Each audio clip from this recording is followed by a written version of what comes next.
बिस्मिल्लाहिर्रहमानिर्रहीम, अस्सलाम वालेकुम, खुश आमदीद और सभी देखने वालों को यानी कि आपको जुम्मा मुबारक। इस उम्मीद और दुआ के साथ कि आप खैरियत से हैं। एक्सप्रेसो के एक ब्रांड न्यू एपिसोड के साथ मैं हूं इमरान हसन और मैं हूं अर्मिला हसन। उम्मीद करते हैं आप बिल्कुल ठीक होंगे और आपको मेरी तरफ से भी जुम्मा मुबारक हो। मैंने कह दिया तो आपकी क्या? मैंने भी कह दिया ना, मेरी तरफ नहीं, एक नहीं बात, अपना अपना काम। सॉरी।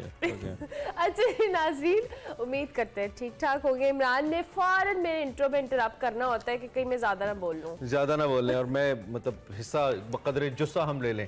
इस उम्मीद के साथ ही दिन का आगाज अच्छा हुआ है और आपका वीक भी अच्छा गुजरा है। ये वीक अपने इख्तिताम को पहुंच रहा है और साथ साथ पाकिस्तान सुपर लीग का मरहला भी चल रहा है। सुपर लीग 8 HBL PSL चल रही है और कराची किंग्स को मुसलसल दूसरी बार शिकस्त का सामना करना पड़ा है और पिछले 13 मैचों में से 12 मैचेस कराची किंग्स हार चुकी है।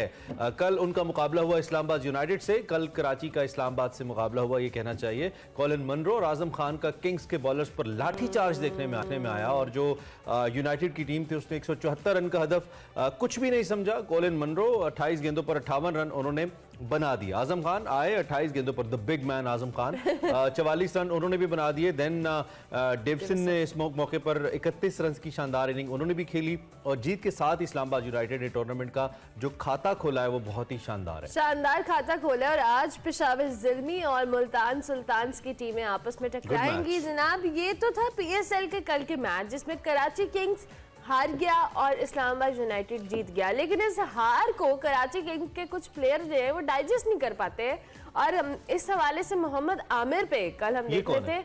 अच्छा। ये बस है एक जिनको पता नहीं क्या हुआ है आजकल, समझ नहीं हो रहा, बेजा गुस्सा कर रहे हैं। जो बैट्समैन है उनसे बदतमीजी करते हुए आपको ग्राउंड में नजर आएंगे। दूसरे ओवर में विकेट ली, आपे से बाहर हो गए, इशारे करते रहे, चौके खाते रहे और आंखें भी दिखाते रहे। कुछ समझ नहीं आ रहा था कि चाह क्या रहे हैं। हैरान है, सोशल मीडिया पे भी मैं लोगों की कमेंट्स देख रही थी कि भाई आप अपनी जो ना खिलाने वाली फ्रस्ट्रेशन है वो ग्राउंड में आप इस तरह से दीगर बैटर्स पे नहीं उतार सकते। दो आप फास्ट बॉलर होंगे लेकिन ये आपको राइट नहीं देता। इस मामले में कमाल टेम्परामेंट बाबर आजम का है। क्या फेंटी भी और जितनी तनकीद हो जाए वो कभी रिएक्शनरी नहीं होते बाबर, हमने नहीं देखा उनको। और ये बड़े प्लेयर की निशानी होती है कि जब भी उस पे और आमिर का रवैया में बहुत सारे जो उनके फैंस है खासतौर पे, चले हम अपनी बात नहीं करते, सोशल पे भी जो फैंस थे उन्होंने रिस्पॉन्ड किया इसको और उनको पसंद नहीं आया जिस तरीके से आमिर। लेकिन एक तरफ ये थ्रिल अपनी जगह है कि ठीक है फास्ट बॉलर्स का ये एक अंदाज होता है, when they take the wicket। This is not thrill या एक्साइटमेंट, ये एक रूड होना है। हम खुद आमिर के फैन हैं, हम आमिर की बॉलिंग के कायल हैं। चैंपियंस ट्रॉफी में जिस तरह से किया उन्होंने कमाल, but still this is not the attitude कि आप अपने साथी प्लेयर्स के साथ ग्राउंड के अंदर, जो आपकी अपनी लीग है PSL जिसमें आपके अपने प्लेयर्स हैं, उनके साथ ये and what you trying to show. या तो आपने को बड़े एक मैच में 5 विकेट एहसानुल्लाह की तरह ले लिए फिर भी समझ आए भाई ऐसा नहीं है आमिर भाई। We respect you and we so want के हर प्लेयर की रिस्पेक्ट की जाए यहाँ पे। तो फैंस आर नॉट हैप्पी, हमने कहा हम एक्सप्रेस कर देते हैं। आई होप के आमिर इसको दोबारा से कम बैक करेंगे और अच्छे से फ्रेंडली मूड के अंदर ये टूर्नामेंट हमारा चलेगा। नेक्स्ट वी हैव जी तेंदुआ। कल एक तेंदुआ निकला और उस तेंदुए ने नाच नचा दिया, तिगनी का या चुगनी का नाच नचा दिया। ये मनाजिर देखे, मोबाइल फुटेजेस हैं, लोग फुटेजेस बनाते रहे सोशल मीडिया पे, पूरी रात इसकी धूम रही है। कोई ये आया कहां से? ये बेसिकली इब्तदाई इतलात है, ऑफिशियल इन्फॉर्मेशन नहीं है, मेरे पास कम से कम नहीं है कि जी कोई किसी ने घर पे रखा हुआ था ये समबडी, हाँ उनका रखा हुआ था और वहां से ये निकल के आया क्योंकि जंगल का कोई सीन नहीं है ना वहां पे जहाँ पे जिस सोसाइटी में ये निकला है। तो इसलिए कहा यह जा रहा है, बट अभी जो वाइल्ड लाइफ का महकमा है उन्होंने जी बड़ी तगोदो की, कुछ 7 घंटे और 5-6 लोगों को इसने जख्मी भी किया और शदीद जख्मी भी किया। एक की हालत भी बड़ी क्रिटिकल थी। आपको पता है कि ये जो मनाजिर है, अच्छा ये वाइल्ड लाइफ बेचारे वाले तो बेचारे तो उसको पकड़ने की कोशिश करते जो वहां पे टिकटॉकर्स थे और जो दीगर लोग थे वो किस खुशी में थे, मुझे ये समझ नहीं आ रहा। मैं हैरान इस चीज पे हूँ कि तेंदुआ बाहर निकला हुआ है और बाहर कम से कम 12-15 लोग उसके सामने खड़े हैं उसको वेलकम करने के लिए। भाई वो जानवर है और वो जानवर भी जंगली जानवर है और खौफजदा है तो वो अटैक करेगा आपके ऊपर। मतलब वो लोगों को देख के डरा हुआ था, वो भाग रहा था इधर उधर, तो उसको एक हैंडल करने की प्रॉपर कोई टेक्निक मेरे ख्याल में किसी के पास भी नहीं थी। सिक्योरिटी गार्ड भी सारे झमेले में बहुत जख्मी हुआ, फायर भी फायर करना पड़ा। पहले ज़ेरे तामीर घर में गया, फिर भाग गया, फिर दूसरे घरों में ये जाता रहा। पहले तो मैं कहता हूँ कि ग्रैंड ऑपरेशन होना चाहिए जिन लोगों ने, अगर ये वाकई पालतू जानवर था किसी का, अगर नहीं भी है तो लोगों ने रखे। हाँ, ग्रैंड ऑपरेशन होना चाहिए और इस चीज को खत्म होना चाहिए। भाई खुदा खुदा ना खास्ता कोई बच्चा बाहर खेल रहा होता, मतलब इमेजिन करें ना आप, तो ये बहुत ही खतरनाक ये जानवर जंगली जानवर है, इनकी जगह जंगलों में, आपके घरों में नहीं है, खुदा का नाम है, इनको घरों में बंद करना। I think it happens in Pakistan only, लोग इस तरह के शौक रखते हैं। ये बहरहाल अल्हम्दुलिल्लाह कोई जानी नुकसान नहीं हुआ, हो सकता था, एहतियात तो बहुत ज़रूरी है। और अब आगे इस हवाले से मजीद क्या तफसीलात आती हैं वो आपको बताएंगे, बट बी केयरफुल जी, ये बहुत ज़रूरी है, पाकिस्तान में कुछ भी हो सकता है। आगे बढ़ते हैं और अब हम जंगली जानवरों की बात भी कर चुके, क्रिकेट की बात भी कर चुके, अब हम सबसे ज्यादा इंसानों की बात करते हैं जिनको इंसानों की परवाह नहीं है। हम सियासतदानों की बात करते हैं जो कि बड़ी तनकीद के शिकार हो रहे हैं। मुल्क की सियासी सूरत हाल का जिक्र करते हैं, बड़ी खबर।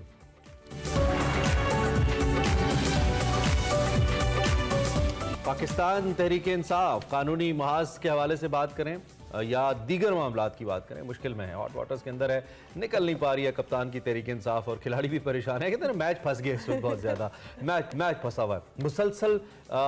कप्तान साहब की जो मुश्किलात हैं वो भी बढ़ रही हैं। लाहौर हाई कोर्ट ने इमरान खान की जो हिफाजती ज़मानत है उसकी दरख्वास्त कल खारिज कर दी। बड़ी देर तक ये मामला चला, मंगल की रात से हाई कोर्ट में ये मामला था, और इस्लामाबाद की जो इंसदाद दहशतगर्दी की अदालत है उसने हंगामा आराई केस में अदम पेशी पर इमरान खान साहब की जो अबूरी ज़मानत थी, आपको याद ही होगा, वो खारिज कर दी थी। इसके बाद तहरीक इंसाफ ने लाहौर हाई कोर्ट से रुजू किया हिफाजती ज़मानत के लिए, मगर गुज़िश्ता रोज़ सारा ये मामला सारा दिन ये चलता रहा, आएंगे नहीं आएंगे, आ जाना चाहिए, वकला की भी राय आ रही थी।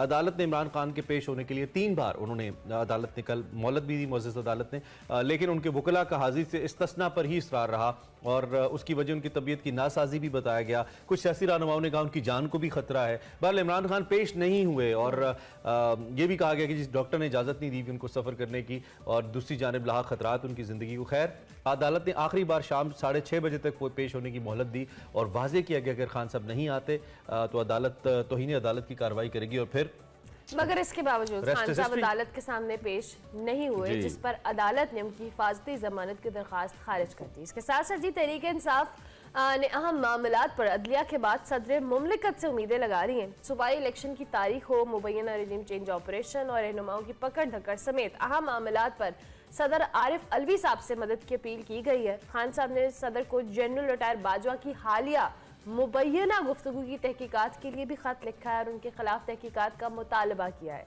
सूबाई इलेक्शन के मामले पर भी पीटीआई रहनुमा असद उमर साहब ने सदर से दरख्वास्त की है कि पंजाब में इलेक्शन की तारीख देने के लिए कोई तैयार नहीं है, एक्शन ले, आइन की खिलाफ वर्जी से रोकें, खुद इलेक्शन की तारीख दें और 90 दिन में इंतखाबात करवाएं। इसी सारी सूरत हाल पे बात कर लेते हैं। हमारे साथ तहरीक इंसाफ के सीनियर रहनुमा अली मोहम्मद मौजूद है। अली मोहम्मद खान साहब, थैंक यू वेरी मच, बहुत शुक्रिया। सुबह खैर।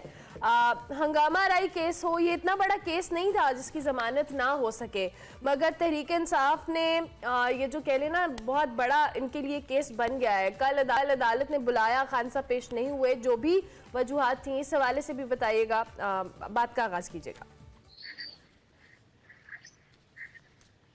बहुत शुक्रिया।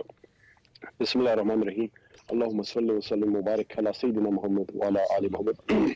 सबसे पहले तो मैं अपनी एक बात करना चाहूँगा कि हम चाहे कुछ भी करें, जिस भी पोजीशन पे हम हो, पॉलिटिक्स में या किसी और फील्ड में, हम ये ज़रूर सोचें कि मेरे इस अमल से मेरा मुल्क मजबूत हो रहा है या कमज़ोर।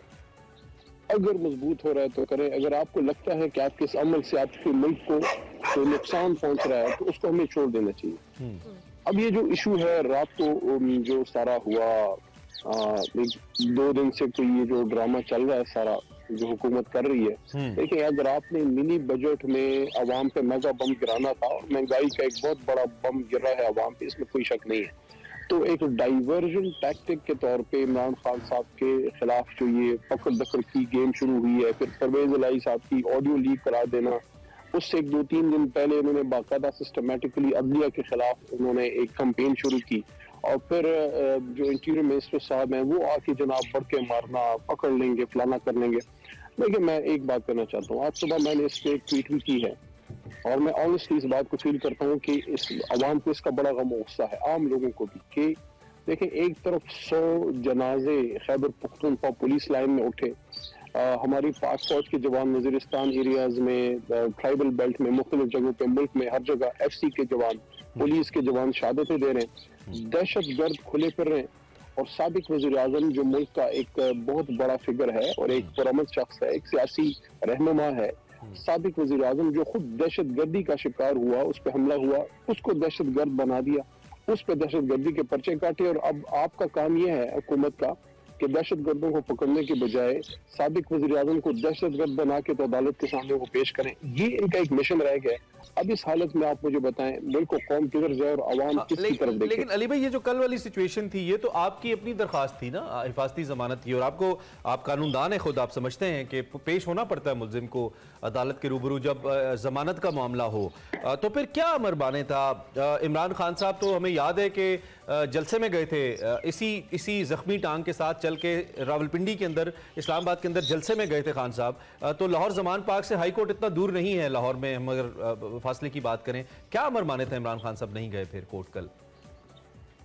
लेकिन एक बात तो ये वाज़ेह हो जाए कि इमरान खान साहब ने हमेशा अदलिया की आज़ादी की बात की है, अदलिया को इज्जत और एहतराम दिया है और बाकायदा अदलिया की तहरीक में हिस्सा लिया। और आज अगर एक आज़ाद अदलिया है तो इसमें तहरीक इंसाफ का कलीदी रोल है।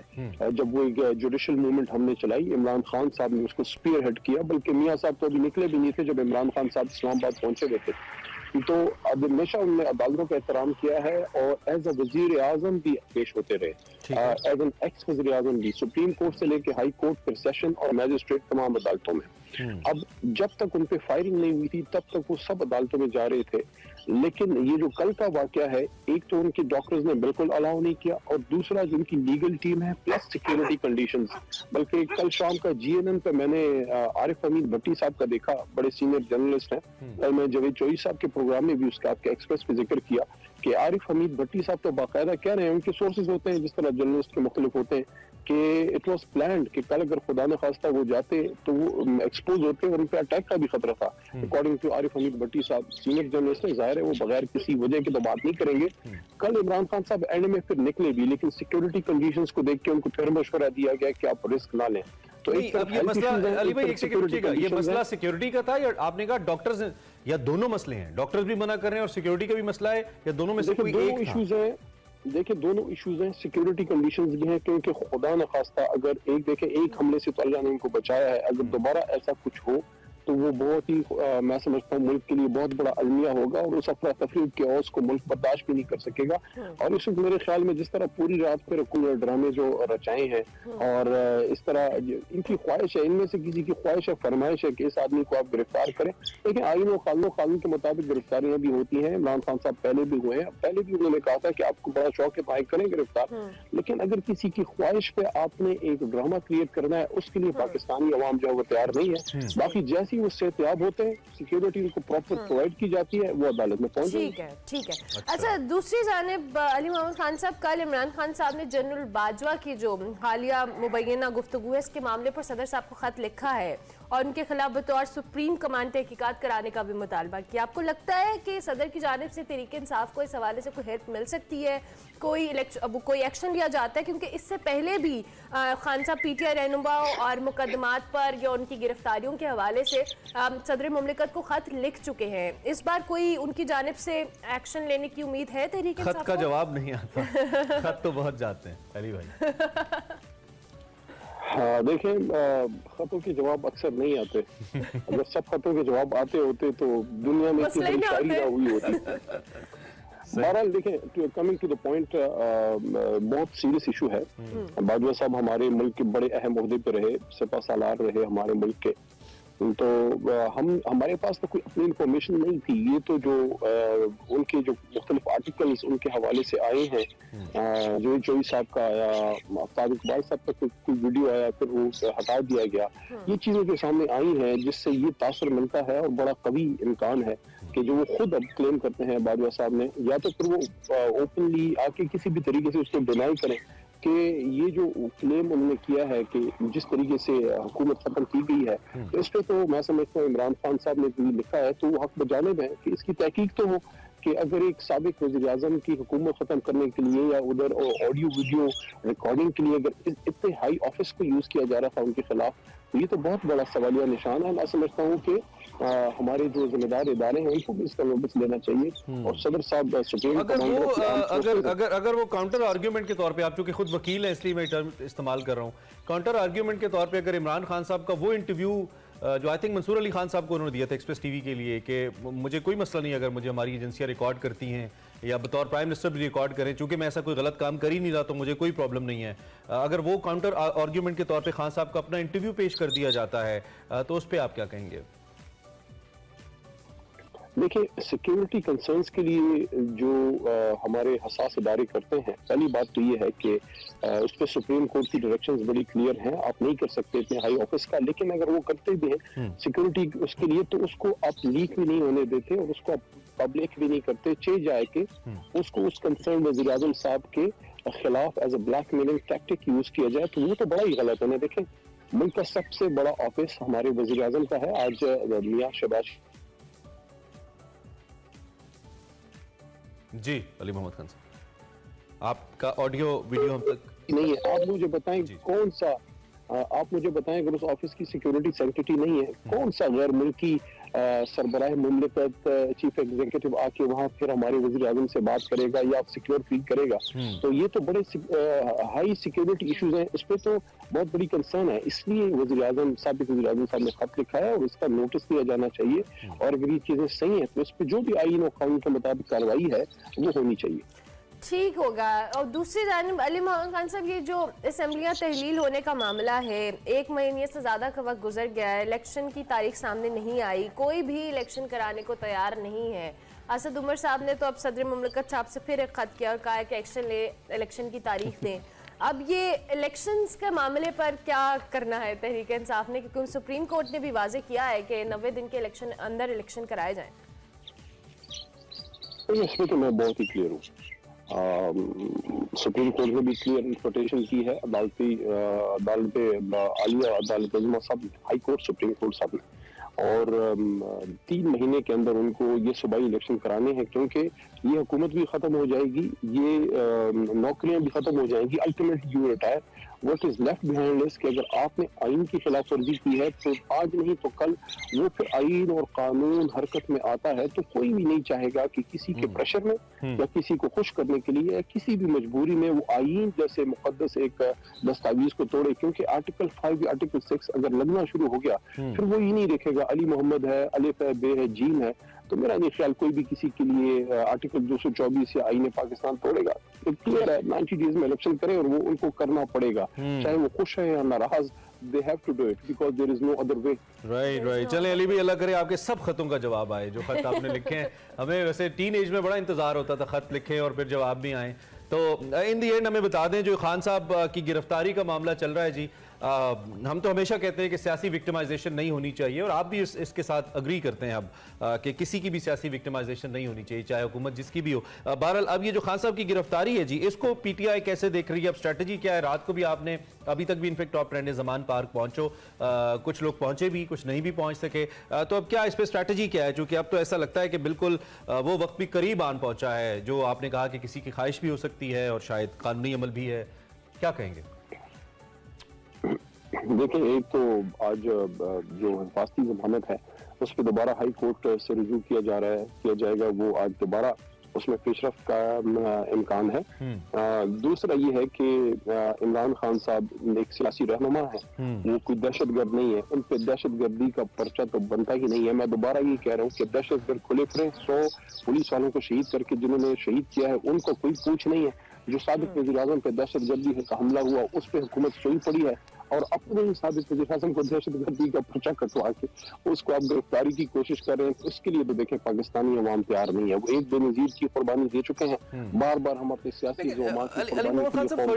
बातचीत का सिलसिला भी तो बिल्कुल बंद हो गया ना। पहले आपकी तरफ से जैसे परवेज खटक साहब थे, असद उमर साहब थे, असद कैसर साहब थे, इनफैक्ट इवन आप भी, ये सभी वो रहनुमा है जिनसे अपोजिशन भी बात कर सकती है, करना चाहती है और बड़ा एक कुछ न कुछ सिलसिला चलता रहता था और सियासतदान का काम ही बात करना होता है। अब तो बहुत ज्यादा लड़ाई वाले मामलात हो गए हैं कि हुकूमत भी, राना सनाउल्लाह साहब भी ऐसे बयान देते हैं कि वो लड़ाई का पेशखेमा लग रहे हैं और इमरान खान साहब और बाकी आपकी जो लीडरशिप, तो अब तो कोई बातचीत वाला माहौल बिल्कुल रहा ही नहीं है। अली मोहम्मद खान साहब, देखिए मेरे ख्याल में पीडीएम की जो हुकूमत है इस पे हॉक्स हावी हो गए, वरना उसमें ख्वाजा साद रफीक साहब जैसे या सरदार आयाज सादिक साहब, शाहिद खान अब्बासी साहब या कमर जमान कायरा साहब जैसे लोग जो हैं वो हमेशा चाह रहे थे कि ये मामला को सियासी तौर पे हल किया जाए, लेकिन हॉक्स वहाँ तो सर करें ना, कोई आप अपनी पार्टी में करें, कोई वहाँ से हो, कुछ बातचीत का सिलसिला करें ना, आम को क्या हुकूमत ने दरवाजा वहाँ बंद किया जब चेयरमैन साहब ने इंदिया दिया कि हम पार्लियामेंट में आते हैं। अगर आप पार्लियामेंट में पहले हमें वेलकम कर रहे थे तो इस वजह से कि इमरान खान साहब ने कहा कि हम अपना अपोजिशन लीडर बनाना चाहेंगे, तो आपने फौरी इस्तीफे जो कबूल किए हैं, असल में जो स्पीकर साहब ने फौरी इस्तीफे कबूल किए हैं उसने मुज़ाकरात के दरवाजे बंद किए हैं। ठीक हो गया, thank you very much Ali Mohammad Khan साहब, बहुत शुक्रिया कि आपने अली नमौने किया। मौजूदा सियासी सूरत हाल पर अली मोहम्मद खान अपना तज्जिया दे रहे थे। और वंस अगेन हम ये कहना चाहते हैं कि बातचीत का सिलसिला शुरू करना चाहिए सियासतदानों को। ये कब तक चलेगा, लड़ाई इंतकाम एंड ऑल नहीं होना चाहिए। अच्छा जी, ब्रेक पर जाने, लेकिन ब्रेक पर जाने से पहले कराची के अंदर जी फॉग हुई, और ये एक दिन पहले की शायद एक फुटेज है हमारे पास आई, तो हम बड़े परेशान हुए कि सुबह सुबह ये कराची के अंदर ये वेदर कैसा हुआ। ये धुंध नजर आ रही है, बाकायदा ये एरियल एक व्यू है जिसके अंदर कराची की मुख्तलिफ बिल्डिंग्स के आगे कुछ धुंध सा, ये बाय द वे कराची की सबसे बुलंद टॉलेस्ट बिल्डिंग है, तो ये बड़ा इंटरेस्टिंग रहा। और अच्छा, लाहौर में भी आज इमरान मोटरवे बंद की है उन्होंने। I have never seen such scenes in Karachi. Exactly, ये देखें ये वाली फुटेज ना, ये तो बहुत ही किसी घर से बनाई गई है, और ये आपको नजर आ ही नहीं रही सामने वाली बिल्डिंग्स। और ये बादल नहीं है, ये रिपोर्टेडली इसको उर्फ आम में कोहरा कहते हैं शायद, और धुंध जो भी कराची में कोहरा है या नहीं है, लाहौर में तो है। बट मुझे लगता है कि पोल्यूशन की कोई शक्ल है, ऑब्वियसली ऐसा फील होता है कि पोल्यूशन की, लेकिन दिलचस्प है और बड़ी हैरत अंगेज भी है, ये कहना चाहिए इन मनाजिर को देखते हुए। और हमने कहा चलें आपसे बात कर लीजिए। वैसे ये डिफेंस का इलाका है, क्लिफ्टन का इलाका है जिसकी फुटेज आप देख रहे हैं। अच्छा जी, आगे बढ़ते हुए ब्रेक ले लें। ब्रेक लेते हैं, ब्रेक के बाद वेलकम बैक टू एस्प्रेसो। वक्त हुआ चाहता है हमारे सेगमेंट देसी फूड का, जहां पे आज आपको स्पिंगर शिनवारी खिलवाना है, हमने खिलाना है इनफैक्ट, और साथ थोड़ा सा म्यूजिक का टच या तड़का वो भी लगाना है। देखते हैं आज का देसी फूड। नाजरीन, आज मैं आई हूँ मजंग टेम्पल रोड, जहाँ पर है स्पिंगर शिनवारी रेस्टोरेंट एंड बारबेक्यू। ये एक ऐसी जगह है जहाँ पर आपको रोस्ट, सब्जी और मुख्तलिफ इकसाम की कढ़ाइयाँ खाने के लिए मिलेंगी। मेरे साथ आज एक गेस्ट भी मौजूद है, लेकिन वो मैं आपको अभी नहीं बताऊंगी। यहाँ की खुशबू से तो मुझे लग रहा है इनका खाना बहुत ज़्यादा लजीज होगा। आइए चलकर खाना भी खाते हैं और गेस्ट से भी बात कर लेते हैं। नाजरीन, यहाँ पर गर्मा गर्म बारबेक्यू तैयार किया जा रहा है। अभी तक मेरे गेस्ट आए नहीं हैं, जब तक वो आते हैं तब तक हम यहाँ के ऑनर से बात कर लेते हैं। हमारे साथ मौजूद है यहाँ के ऑनर सुधीर खान साहब। आप मुझे बताएं, आपके रेस्टोरेंट का नाम स्पिंगर शिनवारी है, स्पिंगर का क्या मतलब है? स्पिन के मानी है सफ़ेद, पश्तो का लफ्ज़ है, और अगर के मानी है पहाड़। शिनवारी जो है ये कबीला का नाम है। अच्छा, तो कितना अरसा हो गया इस रेस्टोरेंट को?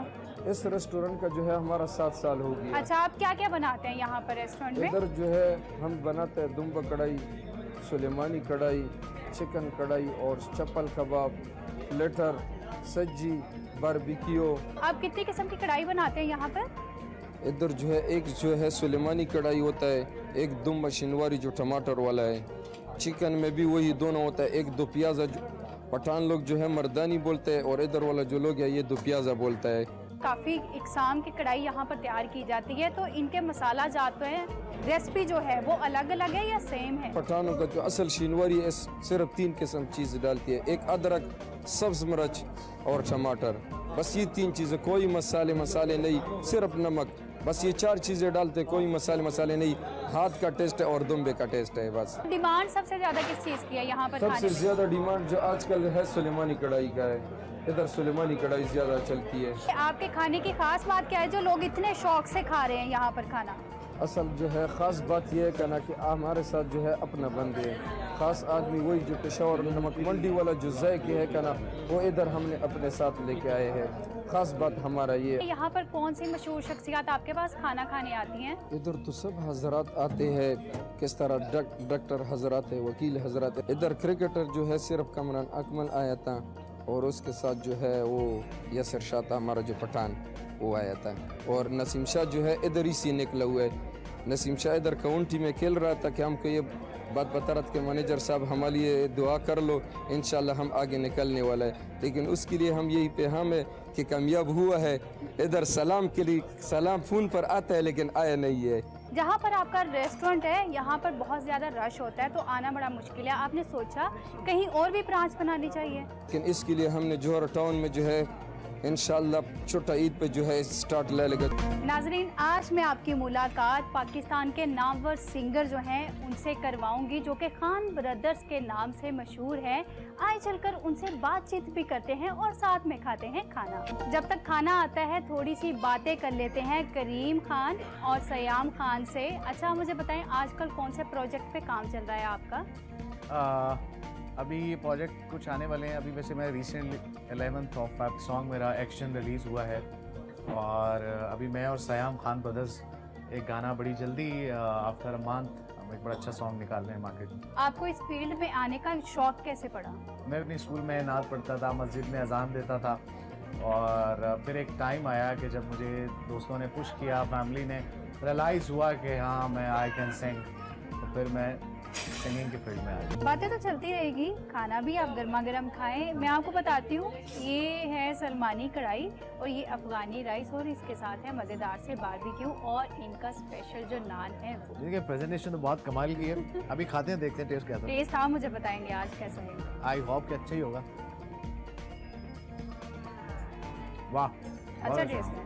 हाँ बेटा, आपको इस फील्ड में किन मुश्किलात का सामना करना पड़ा? मुश्किलात हर जगह पे होती हैं बट हमारे शो बिजनेस की इंडस्ट्री में आके जो मुश्किलात हैं वो बहुत ज़्यादा होती हैं। अभी मौला जट मूवी के लिए गाना किया, सारी चीज़ें होंगी, बाद में गाना जो है वो रिजेक्ट हो गया। अच्छा, तो वो ये मसाइल जो हैं वो हैं स्टिल। अच्छा अभी आपने बताया कि मौला जट के लिए भी आपने एक गाना दिया था, वो गाना कौन सा था? वो गाना था, उसका टाइटल था मोलन मौला न मारे मौला नहीं मरदा। ये सॉन्ग मैंने रिकॉर्ड किया था पहली दफ़ा 2016 में। फिर मैंने उसको तब अनाउंस हुई मूवी बन रही है तो बेसिकली इसको सामने रखते हुए मैंने बनाया था। फिर मैंने इसको अगेन नया सॉन्ग दोबारा उसको नया म्यूज़िक के साथ किया। मौला जट मूवी की टीम को भेजा गया, बिलाल साहब को, हमारा को भेजा गया, लेकिन वो पहले हुआ कि ठीक है हम इस गाने को ऐड करते हैं, बाद में वो गाना रिजेक्ट हो गया। फिर मैंने इसकी वीडियो खुद से बना के लॉन्च कर दी और माशाल्लाह वो गाना मार्केट में बहुत सारे लोग मुझे उस गाने की वजह से भी जान रहे हैं। थोड़ा सा गुनगुना दें। एवें चले आ क्यों बैठे परेशान, होवे जे रब राजी होवे मेहरबान, न तेरी दौलतां ते शोहरतां नू खतरा, तेरा बिगाड़ सके ना कोई इंसान, ए लहरा बैरां विच ना तू घबरा, मौले नू मौला न मारे मौला नहीं मरदा, मौले नू मौला न मारे मौला नहीं मरदा, मौले नू मौला न मारे मौला नहीं मरदा, मौले नू मौला न मारे मौला नहीं मरदा। अच्छा खान ब्रदर्स, ये नाम कैसे रखा था आपने? श्याम मेरे भाई हैं छोटे, तो बहुत अच्छा गाते हैं। आई डिसाइडेड कि आप ऑनवर्ड जो है खान ब्रदर्स परफॉर्म करेंगे, ना कि करीम खान। अभी तक आपने कहाँ कहाँ परफॉर्म किया है? मैंने पाकिस्तान के तमाम शहरों में किया है, पाकिस्तान से बाहर भी किया है। लास्टली जो है वो मैं चाइना परफॉर्म करके आया हूँ। कहाँ का क्राउड आपको सबसे ज़्यादा पसंद आया? इस हवाले से कहते हैं लाहौर, लाहौर है। जिंदा दिलाने लाहौर। जिंदा दिलाने लाहौर की जो लोग हैं वो बड़ा इंजॉय करते हैं। आप खाने में कैसे खाने को चूज़ करते हैं कि जो आपकी आवाज़ ख़राब ना करे? ऑयली चीज़ों से परहेज़ किया जाता है। मैं वैसे नॉर्मली अब परहेज़ नहीं कर रहा। एक मैं मूवी करने जा रहा था हमसाया मुल्क के साथ, तो उसके लिए मुझे पूरी बॉडी ट्रांसफॉर्मेशन करनी थी। तब मैंने कोई 1.5 साल रोटी, ये नमक, ऑयल, ये चीज़ें मेरी लाइफ से ख़त्म हो गई। अदरवाइज़ मैं अब सब कुछ खा लेता हूँ।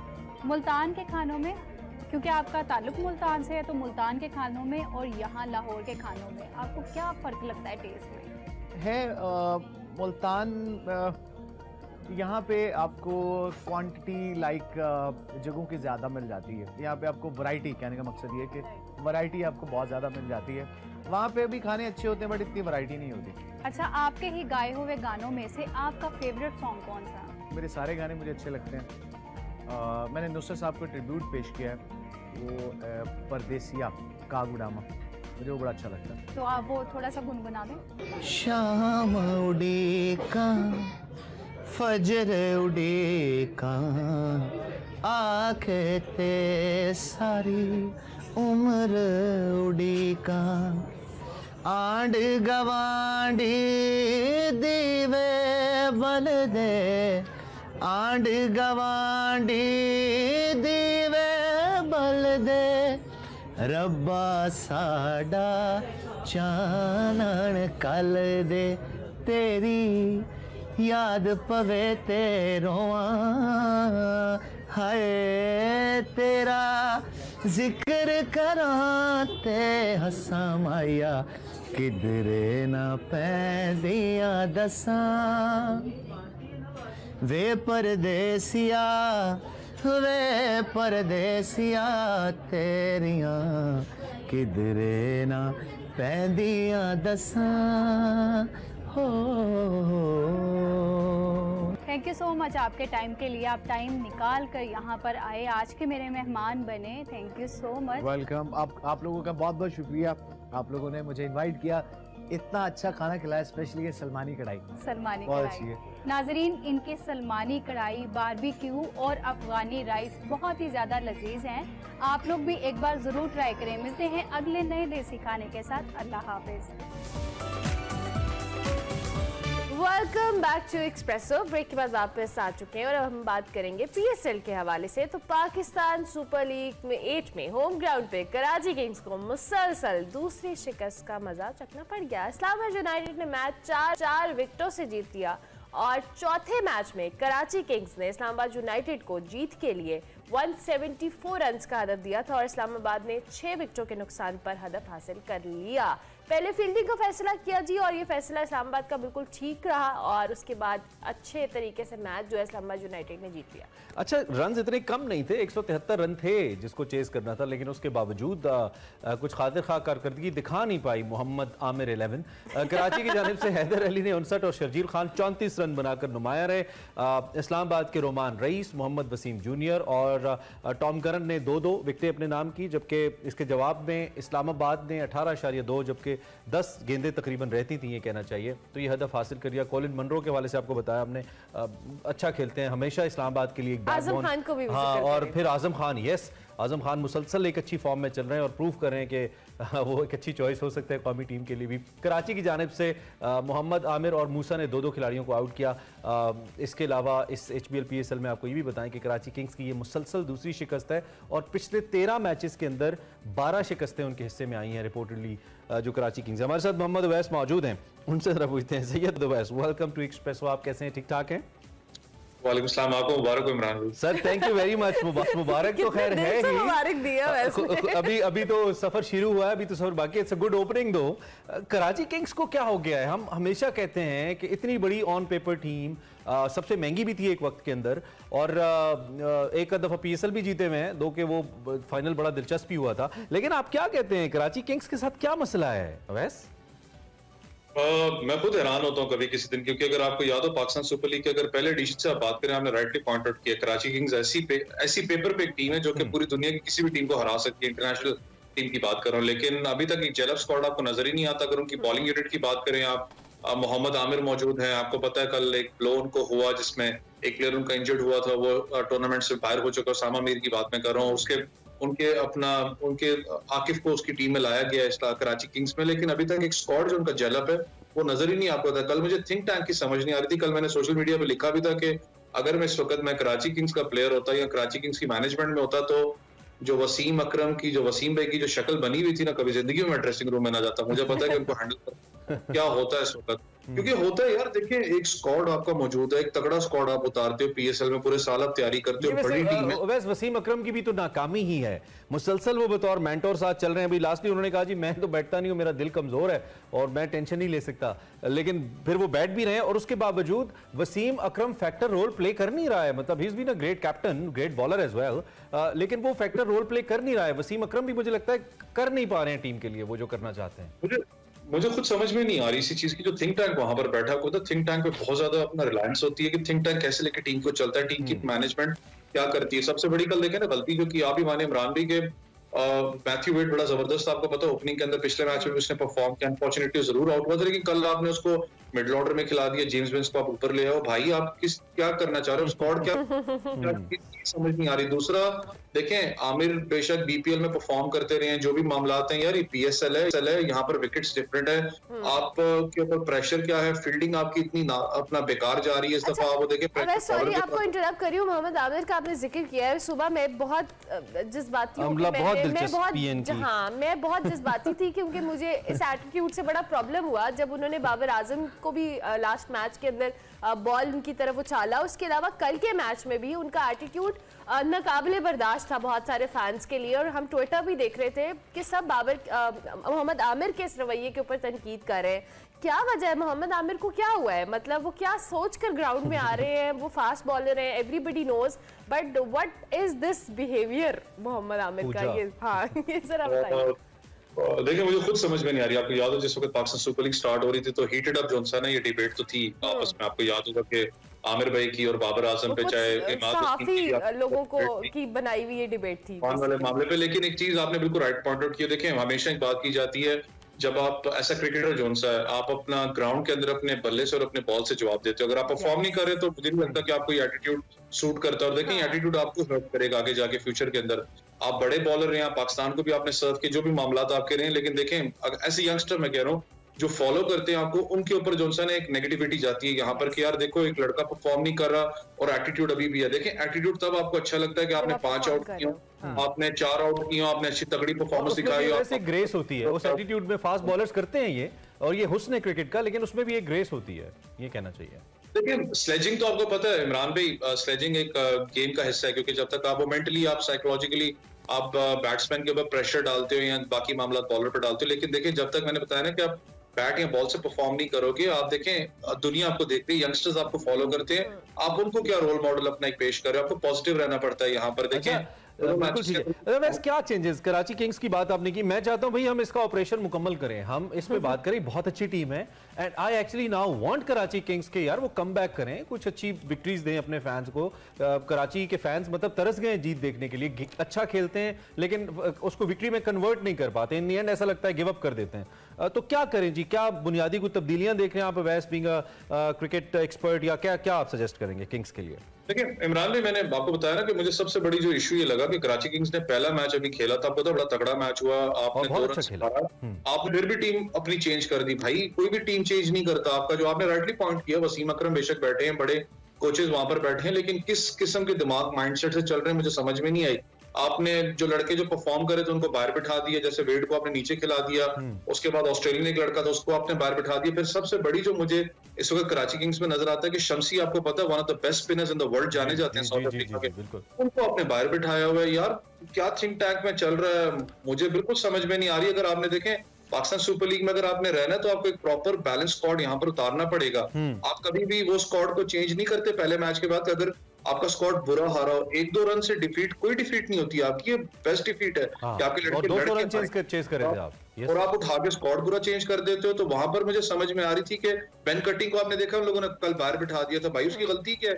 बेन कटिंग को बाहर बिठा रहे हो, वो चीज आपको हर्ट कर रही थी, आपको नजर आ रहा था कि आपके पास फिनिशर मौजूद नहीं था शुएब मलिक और इमाद वसीम के बाद।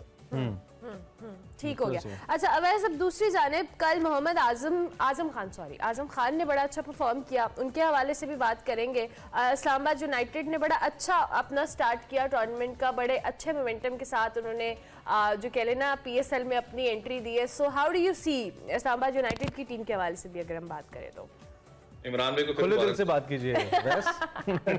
देखिए इस्लामाबाद यूनाइटेड की हमेशा मुझे अच्छी बात ये लगती है कि इस्लामाबाद यूनाइटेड आपको पता है कि बड़े नामों पर जरूर जाता है लेकिन कॉम्बिनेशंस पे जाता है, क्योंकि जो लाहौर को आपको पता है पहले गलतियां करता था, पहले जो पाकिस्तान सुपर लीग होती थी बड़े नामों पे जाता था, कॉम्बिनेशंस में नहीं जाता था कि जो इस फॉर्मेट के अंदर इस जैसी विकेट्स के ऊपर जो परफॉर्म कर सके। इस्लामाबाद की हमेशा ये चीज अच्छी रही है कि चाहे वो इंटरनेशनल प्लेयर्स की आप बात करें चाहे यंगस्टर्स की बात करें, बड़ा जेलअप यूनिट आपको नजर आता है। कॉलिन मॉनरो हमेशा से आपको पता है एक तगड़े अपना बैट्समैन रहे हैं इस्लामाबाद के लिए। पॉल स्टेलिंग जरूर कल जल्दी आउट हो गए, लेकिन एलेक्स हेल्स जो उनसे आपको पता है उनके पास मौजूद हैं, एक लंबी बैटिंग लाइनअप है। बॉलिंग उनका यूनिट रोमान रेस आपको पता है इंजरी के बाद वापस आ रहे हैं। आजम खान का मैं थोड़ा सा क्योंकि आजम के साथ मैंने काम भी किया है। आजम खान एक मिडिल ऑर्डर के अंदर ऑब्वियसली फिटनेस अपनी जगह सारे मामला होते हैं, लेकिन एक हार्ड हिटिंग के लिए मैं कहता हूँ बड़ा तगड़ा एक बैट्समैन। क्योंकि जिस तरीके से वो स्ट्राइक करता है, आपने देखा होगा, देखें फिटनेस इज समथिंग एल्स, लेकिन वो आपको जब वो एक टेंट पहुंचा रहा है दूसरी टीम को, इसका मतलब कि ही मींस बिजनेस। जिस तरीके से वो कल खेल भी रहा था, आपने देखा है कि बिल्कुल एक रिलैक्स अपना नजर आता है, एक्सपीरियंस अब स्लो एंड स्टेडी उनके पास आ रहा है। आपने नहीं देखा कि वो पैनिक हुए हो, क्योंकि कहीं ना कहीं आपको देखा होगा कि दूसरे एंड पे विकेट्स गिर रही थी, कुछ ना कुछ मैच का वो मोमेंटम बन रहा था, लेकिन मैंने नहीं देखा कि उनको प्रेशराइज आते हुए रिलैक्स रहे हैं, अपना वो शॉट्स खेलते रहे। उन्होंने पूरी कोशिश की है कि मैं आखिर तक जो उनसे अपना टीम के साथ रहूं और परफॉर्म करूं और टीम को जो उनसे मैं पॉजिटिविटी की तरफ लेके जाऊं, वही चीज यहाँ पर हुई है। लेकिन कॉलिन मॉनरो की जो मैंने बात की, कॉलिन मॉनरो जो उनसे हैं, वो जिस तरीके से परफॉर्म कर रहे हैं इस टूर्नामेंट के अंदर, फिर एलेक्स सेल्स बड़ा हेल्दी है यूनाइटेड के लिए। आई मीन पहले ही मैच के अंदर उनके जो टॉप स्ट्राइकर्स हैं वो अगर इस तरह से खुल के सामने आ रहे हैं आज के हवाले से, और देन आप क्या देख रहे हैं आगे, किस जाने बढ़ता देख रहे हैं टूर्नामेंट फाइनली आखिर में, ये भी बताइए। देखिए, मैंने आपको इब्राहिम ने पहले भी बात की थी कि मैचेस तो आपको पता है बड़े क्लोज अपना चल रहे हैं। एक सिवाय वो क्वेटा वाला मैच जो है वो बड़ा डिसअपॉइंटमेंट रहा, लेकिन मैचेस हैं सारे। स्क्वाड वही टीम हमेशा जो इस टूर्नामेंट के अंदर आगे जाके मजबूत रहती है, जीतती हुई, जिसका स्क्वाड बराबर रहता है, टूटता नहीं है। मैं बार बार ये बात कर रहा हूँ क्योंकि आपको पता है इंजरी के मसले भी होते हैं, नेशनल ड्यूटीज भी आ जाती हैं, लेकिन जितना इस दफा पीएसएल में एक्साइटमेंट है, क्योंकि आपको पता है आगे वर्ल्ड कप भी, एशिया कप भी है, तो एक प्रॉपर आपको तैयारी मिल रही है। यहाँ से लड़कों को पता है कि सिलेक्टर्स बैठे हुए हैं बाहर, वो वॉच कर रहे हैं हमें कि जो हमारी तो एक्साइटमेंट जो है ना वो एहसान उल्लाह ने और बढ़ा दिया भाई। क्या जबरदस्त नया पेसर हमें मिला है, और पीएसएल का इतना एहसान है हम क्रिकेटिंग लवर्स के ऊपर, और जो जिसने पीएसएल के लिए कंट्रीब्यूट किया है, कैसे अच्छे प्लेयर सामने आते हैं और ये टीम की जो शक्ल बन रही है बहुत ही अच्छा है। वैसे थैंक यू वेरी मच, बहुत शुक्रिया आप मौजूद है। वैसे से हम पूछ रहे थे कि वो क्या सोच रहे हैं मैच को देखकर। कराची किंग्स की परफॉर्मेंस से सब परेशान हैं, जो उनको सपोर्ट करने वाले या सपोर्ट नहीं करने वाले। We want Karachi kings back to the game और मैचेस जीतना चाहिए उनको, हमें ऐसा लगता है। ब्रेक लेते हैं, ब्रेक के बाद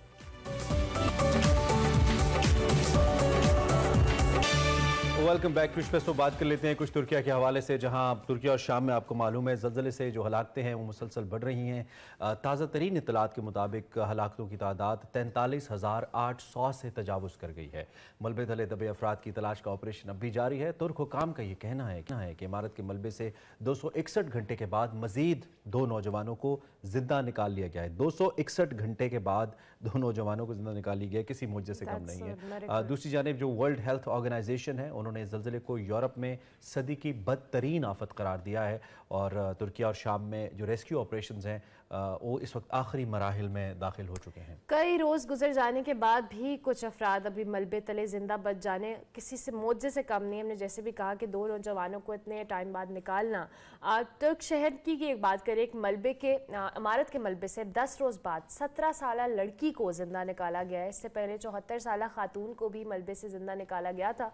अमरीकी मालियाती इदारे जेबी मॉर्गन के मुताबिक तुर्की में ज़लज़ले से होने वाली तबाही $25 अरब तक इसका जो तखमीना है वो लगाया गया है।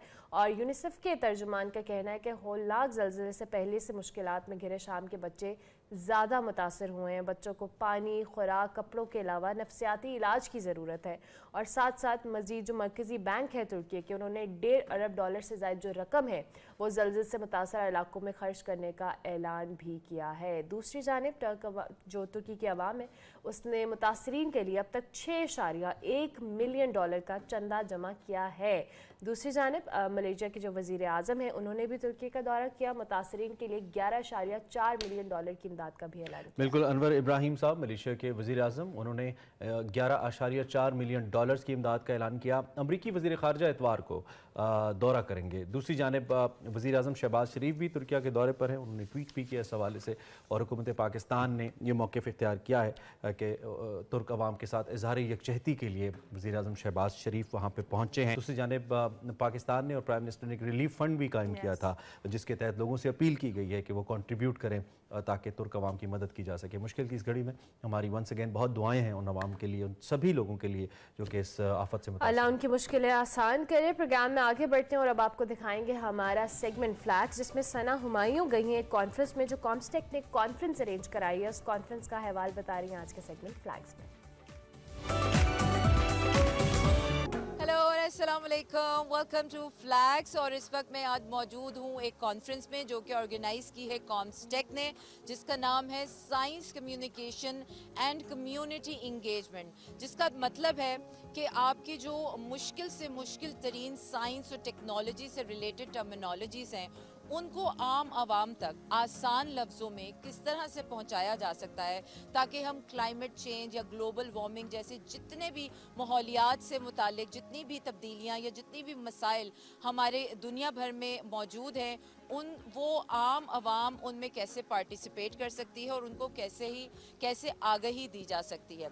तो आपने रहना है मेरे साथ क्योंकि इस कॉन्फ्रेंस में 9 ममालिक के स्पीकर्स पार्टिसिपेट कर रहे हैं और 19 ममालिक के जो पार्टिसिपेंट्स हैं, जो स्टूडेंट्स हैं, रिसर्चर्स हैं, जो डिफरेंट कंट्रीज से आए हुए हैं और पाकिस्तान के डिफरेंट शहरों से आए हुए हैं, उनसे आपकी बातचीत कराऊंगी। तो रहिए मेरे साथ। इस वक्त मैं मौजूद हूँ एक पार्टिसिपेंट के साथ जो science communication and community engagement conference में हिस्सा ले रही हैं। इनका नाम है खालिद, जो कि कराची से आई हैं यहाँ पर कॉम्स्टेक इस्लामाबाद कॉन्फ्रेंस अटेंड करने। तो इनसे पूछते हैं कि ये कॉन्फ्रेंस इनके लिए कितना फ़ायदेमंद साबित हो सकती है। Hello Khalid, welcome to Islamabad. Thank you. And I would like to know, आप खास तौर पर ये कॉन्फ्रेंस अटेंड करने यहाँ आए हैं, आपको ये तकरीब कैसी लगी? How did you find this conference? I really enjoy. मैंने यहाँ बहुत एंजॉय किया। इस कॉन्फ्रेंस को मुनक्किद करने का मकसद बहुत अच्छा था। आज हमने ये सीखा कि तहकीक किस तरह हमारे माहौल पर असरअंदाज हो सकती है और मुझे इस्लामाबाद भी बहुत पसंद आया है। Impact our environment and I really enjoy Islamabad. Did you come here for the first time? Yes, it's my first time. And How did you find आपको इस्लामाबाद कैसा लगा? इस्लामाबाद कराची से बहुत मुख्तलिफ है। इस्लामाबाद बहुत खूबसूरत है, मैं यहाँ दोबारा भी आऊंगी। Okay, fantastic. So tell me how important आप ऐसी कॉन्फ्रेंसेस का क्या रोल देखते हैं? क्या ऐसी तकरीबात पब्लिक अवेयरनेस के काम आ सकती हैं? In the awareness of the public. For me, I think that मैं समझती हूँ कि जितनी ज्यादा इस तरह की तकरीबात मुनक्किद की जाएंगी उतना ज्यादा हम सबको फायदा होगा। A conference is like this. Yes, you have to. You should motivate it. Yeah. And how did you see the speakers of the conference? How did you आपको इस कॉन्फ्रेंस के स्पीकर्स कैसे लगे? क्या आप समझती हैं आपको कोई फायदा होगा? How did you find them through their experiences? I find it that मुझे तो स्पीकर्स बहुत पसंद आए। सबसे खास बात ये थी कि माहौलियात के बारे में उन्होंने बहुत आसान अल्फाज में हमें समझाया। basic thing to explain us more thing about our environment. Thank you very much, Khalid, and thank you for talking to us. Thank you too. और अभी मैं मौजूद हूँ डॉक्टर माहा के साथ जो कि मलेशिया से आई हैं। She is a speaker of this conference. तो आइए इनसे जानते हैं कि इनका एक्सपीरियंस कैसा रहा। Hello doctor Maha and welcome to Pakistan. Hello, thank you so much. क्या पहली बार पाकिस्तान आई? मुझे तो अब याद भी नहीं कि मैं पाकिस्तान कितनी बार आ चुकी हूँ। पाकिस्तान मेरा दूसरा घर बन चुका है। Wow, fantastic. So you must have been aware of the culture, the people and the hospitality. जबरदस्त। फिर तो आप हमारी सकाफत, हमारे लोगों को करीब से जानती होंगी। मुझे ये बताएं कि ऐसी तकरीबात को मुनक्किद करने का मकसद क्या है? Because I find it very interesting. So what is the purpose of doing these kind of conferences?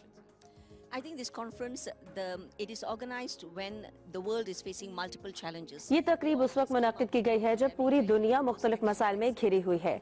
अभी हाल ही में हम कोरोना पैंडेमिक से निकल कर आए हैं। अब पूरी दुनिया माहौलियाती आलूदगी और इससे पैदा होने वाले मसाइल का शिकार है। खास तौर पर पाकिस्तान इस मौसमियाती तब्दीली से बहुत मुतासर हुआ है।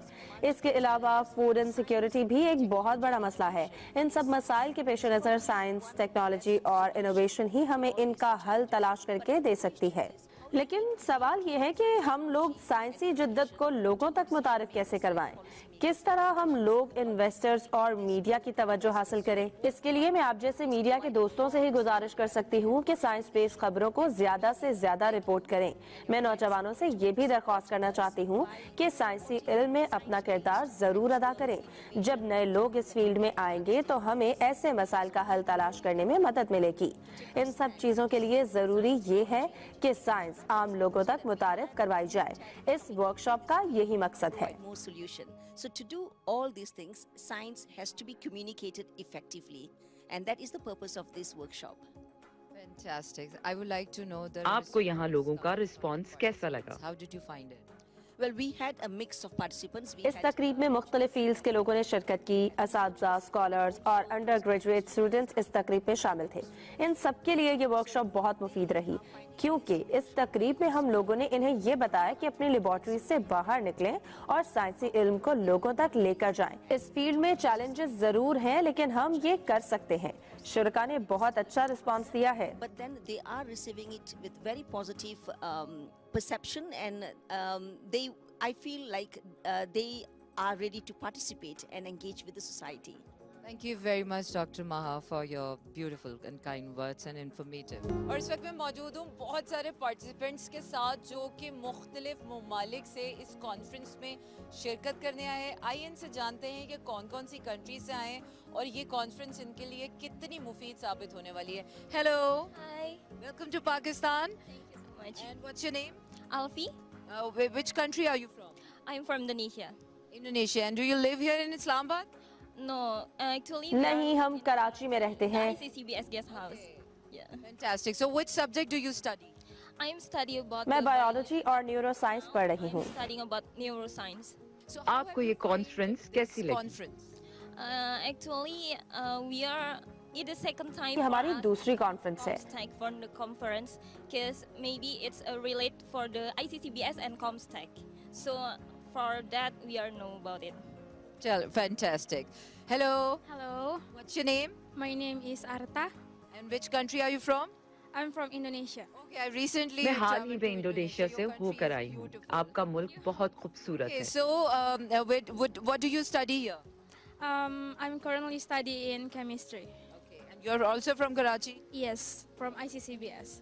What's your name? Hamid Sharif. Amit Sharif. And which country are you from? I'm from Palestine. Okay, and do you also live in Karachi? No, I live in Lahore. Fantastic. So what subject do you study? Computer engineering, CE.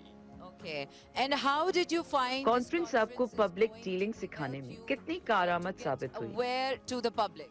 It was really ये nice. Conference मुझे बहुत अच्छी लगी। मैंने पहली बार ऐसी conference में शिरकत की है। Workshop like this. It was very good. Is it good experience to come to Islamabad? Yes, it's very nice. How did you find the whole environment here? It's a very, really nice city. It was. Do you want to come again? Inshallah. Okay, fantastic. Thank you. Hello. Hi, how are you? I'm good. How are you? I'm good. What's your name? Abdullah. Abdullah, where are you from? Which country? I'm from Palestine. मेरा ताल्लुक भी फ़लस्तीन से है। And you also study in Lahore? Yes, I do. Which subject? DBT, Doctor Physical Therapy. Okay. And how did you आपने find इस this conference से conference, आज क्या arranged सीखा? by Comstech? It was really nice. It was my first experience. इस तरह की conference में शिरकत करने का ये मेरा पहला तजर्बा है। मुझे कॉन्फ्रेंस बहुत अच्छी लगी। यहाँ जितने लोग आए हुए हैं ये सब ज़हीन हैं। यहाँ जितने भी साइंसी उलूम पर बात की गई है वो बहुत ज़रूरी हैं। मैं आने वाले दिनों में ऐसी तकरीबात में शिरकत करूँगा। Do that again, inshallah. Okay, thank you. Hello. Hello, How are you? I'm fine, and you? I'm very good. And what's your name? My name is Farah Khamis. Okay. Which country are you from? I'm from Sudan. Oh, fantastic. What a beautiful country. Where are you coming from? Karachi, Lahore? Yeah, from Karachi. Okay. What do you study? I'm a research scholar in ICBS. Yeah. And how have you find this आपके professional career में ये conference आपके लिए कितनी helpful साबित this होगी? knowledge into your life? Really, it's fantastic. First of all, conference में शिरकत करना मेरे लिए एजाज़ की बात है। यहाँ जितने भी उमूर पर बात की गई ये सब हमारे मुस्तकबिल के लिए बहुत ज़रूरी है। ये कॉन्फ्रेंस मेरे लिए बहुत कारआमद रही। a conference is good. Thank you. Thank you. Thank you so much. Hello. Hello, How are you? I'm fine, thanks. What's your name? My name is Amna Hamad. And which country are you from? I came from Sudan. Fantastic. So how have you find this? First of all, tell me which subject are you studying and which city? Yeah, I'm here for मैं यहाँ अपनी research की वजह से 6 महीनों के लिए आई हूँ। मुझे यहाँ बहुत मजा आ रहा है, for 6 months actually. इसलिए शायद मैं यहाँ अपना स्टे बढ़ा लूँ। मुझे यहाँ आकर एहसास हुआ है कि पाकिस्तान बहुत खूबसूरत मुल्क है। A country. मीडिया पर हमने जो पाकिस्तान के बारे में सुना था, पाकिस्तान उससे बिल्कुल मुख्तलिफ है। But when I see it totally different for that I heard about it. मुझे खुशी है कि आपकी सोच बदल गई। मैं चाहती हूँ कि जब भी आप अपने मुल्क वापस जाएं, पाकिस्तान का यही मुस्बत चेहरा आप लोगों को भी दिखाएं। मुझे ये बताएं कि आपने इस कॉन्फ्रेंस से क्या सीखा? These kind of conferences. Actually, it's for me. It's. मैं समझती हूँ कि ऐसी कॉन्फ्रेंसेस का इनेकाद बहुत ज़रूरी है। एक रिसर्चर होने के नाते ऐसी तकरीबात बहुत ज़रूरी हैं। यहाँ जितने भी मौज़ूआत पर बात की गई, मैं इनसे बहुत मुतासिर हुई हूँ। इस कॉन्फ्रेंस के बाद मुझ में भी अपने मुल्क के लिए कुछ करने का जज्बा उभरा है। ये तजर्बा मेरे लिए बहुत शानदार रहा। Trial in my career, actually. Thank you very much. Thank you. Hello. Hi, hello. How are you? Fine, alhamdulillah, and you? I'm very good. And what's your name? My name is Amna Ali. Amna, which country are you from? I'm from Sudan. Okay. Amna, which subject are you studying and which city of Pakistan? I'm living in मैं Karachi. ICCBS Karachi के guest house में रहायश पजीर हूँ। मैं यहाँ biochemistry पढ़ रही हूँ। That's all. Okay. And how have you find this आपको ये कॉन्फ्रेंस कैसी लगी और आपके ख्याल में इस किस्म की तकरीबात आप जैसे तलबा को क्या फायदा दे सकती हैं? Researcher? Yeah, I'm a chemistry researcher scholar. Yeah. For me, the conference is very, very appreciated for. मेरे लिए तो ये कॉन्फ्रेंस बहुत कारआमद थी। मुझे इस कॉन्फ्रेंस में शिरकत करके अंदाजा हुआ कि किस तरह मैं बायोकेमिस्ट्री का नॉलेज लोगों के साथ शेयर कर सकती हूँ। लोग आमतौर पर मेरी फील्ड को नहीं जानते। अगर मैं अपनी फील्ड की मालूमात लोगों तक आसान अल्फाज में पहुँचा सकूँ, तो मैं समझूंगी कि मेरा इस कॉन्फ्रेंस में शिरकत करने का मकसद पूरा हो गया। All the idea in the conference. Fantastic, Amna. Thank you. Hello. Hello. How are you? I'm fine. What's your name? Christina. Christina, which country are you from? I'm from Indonesia. Okay, Indonesia, a beautiful country. Okay, which subject are you studying here? I'm studying for chemistry. Okay. Yes. Chemistry is also one of my favorite subjects. Chemistry मेरा भी favourite subject रहा है। In it. Okay, tell me. आपको इस conference में शिरकत करके क्या फायदा हुआ? Beneficial for your awareness. Okay. I got many things from this conference. So. मैंने इस कॉन्फ्रेंस से बहुत कुछ सीखा है। मुझे अब अंदाजा हो गया है कि आइंदा कम्युनिकेशन कैसे करनी है। एक स्कॉलर होने के नाते मैं बहुत से रिसर्च पेपर पब्लिश करने वाली हूँ। मैं ये तमाम पब्लिकेशंस अपनी सोशल मीडिया साइट्स पर भी अपलोड करूँगी। Social media like Instagram, Facebook and others. Fantastic, thank you. Thank you very much. और मैं पार्टिसिपेंट्स का जोश देखकर वाकई हैरान हो गई और ये कॉन्फ्रेंस वाकई आम आवाम के लिए बहुत ही काम आने वाली है क्योंकि जितने रिसर्चर्स आए हैं, जितने स्टूडेंट्स आए हैं, पार्टिसिपेंट्स आए हैं, वो सब यहाँ से बहुत कुछ सीख कर जाएंगे और इसको इम्प्लीमेंट जब करेंगे तो यकीनन हमारे कम्युनिटी में वो चेंज ज़रूर दिखेगा। तो अब तक के लिए फ्लैग्स में इतना ही। अगले हफ्ते होगी आपसे फिर मुलाकात। अपना रखिए ख्याल, मुझे दीजिए इजाज़त। अल्लाह हाफिज़। Welcome back to Expresso. Break के बाद वापस आ गए जी और अब आपको दिखाएंगे हमारे सेगमेंट माइंड मैटर्स, जिसमें वकार अहमद मलिक और अफेरा फैज बात करें कि हम अपनी तवानाइयाँ और कीमती वक्त कैसे ज़ाया करें। So over to you guys. Thank you so much Amla and Imran. नाज़रीन, वक्त जो है वो बड़ी प्यारी और कीमती चीज़ है। वक्त अमीर हो चाहे गरीब, दोनों को यकसर ही मुयस्सर आता है। और आपने अक्सर ज़िंदगी में देखा होगा कि एक कामयाब इंसान भी और एक नाकाम इंसान भी एक ही बात करता है कि वक्त की कदर करनी चाहिए। बस फ़र्क इतना है कि कामयाब इंसान उस वक्त को अच्छे तरीके से यूटिलाइज़ करता है, जबकि नाकाम इंसान जो है वो वक्त को मुख्तलिफ़ चीज़ों में ज़ाया कर देता है। तो आज हम इसी पर बात करेंगे वकार साहब से। वकार साहब, हम वक्त अक्सर ज़ाया कर देते हैं और हमारा जो काम होता है वो कोई फ्रूटफुल रिज़ल्ट नहीं निकालता, लेकिन हम उसमें घिरे होते हैं और उसमें वक्त ज़ाया करते रहते हैं। तो हम ये कैसे पता चला सकते हैं कि वक्त जो है हमें सही सिमत में अपना इस्तेमाल करना है? और हमारी अपनी कौम के वाले से आप देखें तो बिल्कुल भी आपको कोई सिमत नज़र नहीं आती और वक्त ज़ाया करने की मशीनें हैं हम लोग।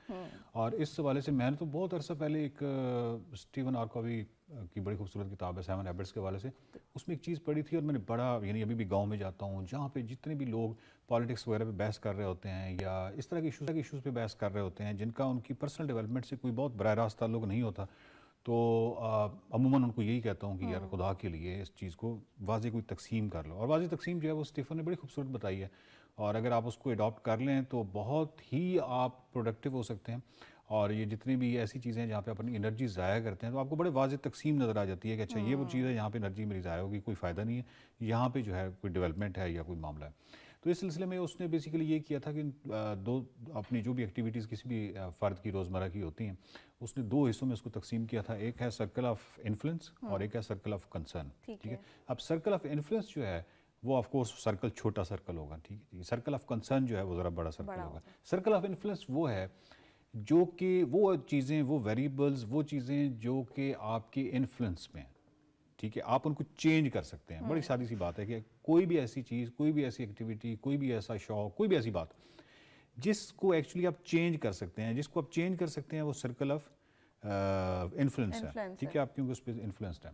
और जो सर्कल ऑफ कंसर्न है वो एक बड़ा सर्कल होता है, लेकिन उसमें ज़रूरी नहीं है कि आप उसको चेंज कर सकें या बराह रास्त तब्दीली उसमें ला सकें। अब मसलन सर्कल ऑफ कंसर्न में आप चेक कीजिए कि पॉलिटिक्स मेरा कंसर्न हो सकता है कि ये वाली पार्टी जीते, वो वाली पार्टी जीते, और लेकिन मैं 5 साल इस बात पे बहस करता रहूँ और लोगों के साथ बहस में मुबतला रहूँ, ये तमाम चीज़ें करता रहूँ, तो ये मेरा कंसर्न तो है लेकिन ये मेरा इन्फ्लुएंस नहीं है। मैं कोई कौन सा वहाँ पे इन्फ्लुएंस करके वो चेंज ला सकता हूँ या तब्दीली ला सकता हूँ या जो माइंडसेट चेंज कर सकता हूँ।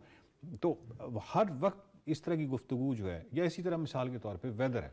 ठीक है, जो वेदर जो है वो मेरा सर्कल ऑफ कंसर्न है। मेरा तो यकीनन है कि मुझे सर्दी लगती है। अब ये मेरा सर्कल ऑफ कंसर्न में तो ये चीज़ आती है, लेकिन मैं वेदर चेंज तो नहीं कर सकता। मैं तो हर वक्त मैं वेदर के हवाले से अगर सुबह सवेरे हर वक्त मैं एक वेदर की एप्स को देखता रहूँ कि अब कल क्या होगा, परसों क्या होगा, तरसों क्या होगा। तो इसी तरह स्पोर्ट्स को आप ले लेते हैं। मतलब स्पोर्ट्स में मेरी बड़ी ख्वाहिश होती है कि पाकिस्तान हमेशा जीते। ठीक है जी, क्रिकेट में जीते, लेकिन मैं अगर अपने सारे ज़हनी रिसोर्सेज इसी बात पे लगा दूंगा जिसको मैं चेंज नहीं कर सकता। ना मैं उसके, मैं क्रिकेट टीम का कोच हूँ, ना मैं कोई पीसीबी का हेड लगा हूँ, तो मेरा कोई उससे तब्दीली से तो ताल्लुक नहीं है। मेरा तो सिर्फ देखने से, अब देखने से मुराद ये है कि मेरा कंसर्न है। और ये जो कंसर्न की जितनी भी चीज़ें हैं, वो चाहे स्पोर्ट्स है, मसलन एक चीज़ ये हो सकती है, मेरा कंसर्न ये भी है कि रोज़ाना जो है 1 या 2 दफ़ा मैं देखता हूँ स्टॉक मार्केट कि आज बंद कैसी हुई है, तो वो मेरे कंसर्न है ना। वो इसलिए कंसर्न है कि ठीक है, आप पाकिस्तान को माशी हवाले से आप देखना चाहते हैं कि बेहतर हो, लेकिन वो कंसर्न की हद तक ही है। और अगर आप उसके अंदर घुस जाएं और हर वक्त एक ऐसी चीज़ को जो कि एक ये स्टॉक मार्केट के भी इस तरह के वेरिएबल्स हैं ना जो आपके आप बराह रास्त को चेंज तो नहीं कर सकते, ये तब्दील तो नहीं कर सकते। अब सर्कल ऑफ कंसर्न से बाहर ह्यूज डेटा है, मतलब वो इस तरह का हो सकता है कि युगांडा की कोई टीम है, ठीक है, वो किसी टीम से ख्याल, वो मेरे सर्कल ऑफ कंसर्न में भी नहीं आती, तो मेरा कंसर्न नहीं है। बट मेरे कंसर्न भी बहुत ज़्यादा हैं, इसमें कोई शक नहीं है। कंसर्न पे मुझे वक्त ज़ाया करना चाहिए या नहीं करना चाहिए, ये सवाल है बुनियादी तौर पे कि अगर मैं उस पर वक्त लगाता हूँ तो एनर्जी ऑफ कोर्स देता हूँ, और जब मैं एनर्जी देता हूँ, वक्त देता हूँ, तो मैं एक्चुअली उन चीज़ों में ज़्यादा प्रोडक्टिव नहीं रहूँगा जो मेरी सर्कल ऑफ इन्फ्लुएंस में है। तो साहब वो ये है कि लर्निंग है, मिसाल के तौर पे ये मेरा बिल्कुल इन्फ्लुएंस में है। मैं चाहूँ तो सीखूँ, चाहूँ तो ना सीखूँ। ठीक है, लर्निंग के अंदर मैं अपने अंदर तब्दीली ला सकता हूँ। ठीक है जी, इसी तरह जो मूड है, ठीक है, मूड काफ़ी हद तक मेरे अपने कंट्रोल में है कि मैं मूड अच्छा रखूं या ना रखूं। इसी तरीके से जो किसी को मतलब थैंक यू पहले कहना है या अपोलोजाइज पहले करना है या कोई काइंडनेस या अच्छे अल्फाज इस्तेमाल करने हैं, अपनी शख्सियत के अंदर इस तरह की तब्दीलियाँ लानी हैं, तो वो मेरा ऑफ कोर्स ये मेरा सर्कल ऑफ इन्फ्लुएंस में आएगा। इसी तरह जो चॉइस ऑफ वर्क है कि मैंने क्या काम करना है, ये करूँ या वो करूँ, कोई ऐसा काम जो मेरा शौक़ भी हो और वो काम भी हो, तो ऐसा अगर हो जाए तो क्या ही बात है। तो उसकी तरफ जो एक सफ़र है वो भी एक सर्कल ऑफ इन्फ्लुएंस है। वर्क और उसमें मतलब काम में और वैसे ज़िंदगी में, इसमें बैलेंस मैंने कैसे लेके आना है, मेंटेन करना है। ऑफ कोर्स मेरे बहुत सारे रोल होंगे माशरे के अंदर, तो वो एक शोहर का रोल भी हो सकता है, बच्चों के वाले से एक बाप का रोल हो सकता है, सिमिलरली आपकी जॉब के अंदर एक रोल हो सकता है, बहुत सारे इस तरह के रोल। तो उन रोल्स को मैंने कहाँ का रखना है और कितना टाइम देना है और किस रोल को किस तरह अदा करना है, ये तमाम सर्कल ऑफ इन्फ्लुएंस में। सो ये जो लर्निंग का वाला मामला है, ये तो ऑफकोर्स बड़ा रास्त सर्कल है। मैं म्यूज़िक सीख सकता हूँ, ऑफकोर्स सीख सकता हूँ, मेरे पास टाइम है, मैं सीख सकता हूँ।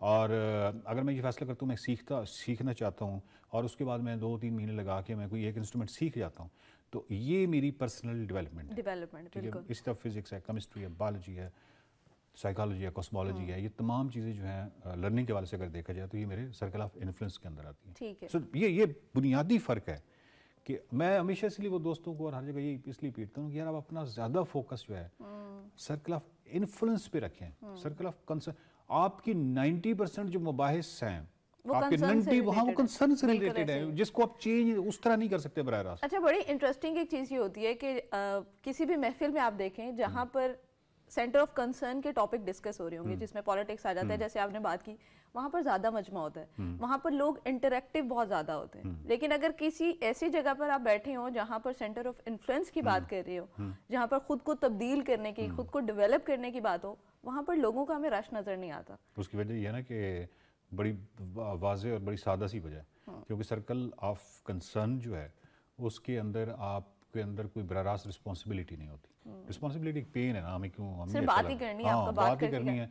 उसकी जिम्मेदार जो है वो फ़लाँ सियासी जमात है और फ़लाँ मुल्क को इस हालत में लाने वाले फ़लाँ लोग हैं, और इसी तरह जो आपने बाहर डालना है ना, सारी जिम्मेदारी एक्सटर्नल बाहर डालनी है। सर्कल ऑफ कंसर्न बड़ा ईजी है, बड़ा मज़ा है उसमें, क्योंकि इसमें आपको कोई बराह रास्त जिम्मेदारी नहीं है, कोई बराह रास्त पेन नहीं है, कोई रिस्पॉन्सिबिलिटी नहीं है। सर्कल ऑफ जो है इन्फ्लुएंस, उसका सबसे बड़ा प्रॉब्लम ये है कि उसमें आपको काम करना पड़ता है। काम करते जो है वो हमें उतना अच्छा नहीं लगता। इवन हमारी यूथ भी जो है वो बहुत ज़्यादा टाइम सोशल मीडिया पर गुजारती है, ज़्यादा उसी पे लगा होता है।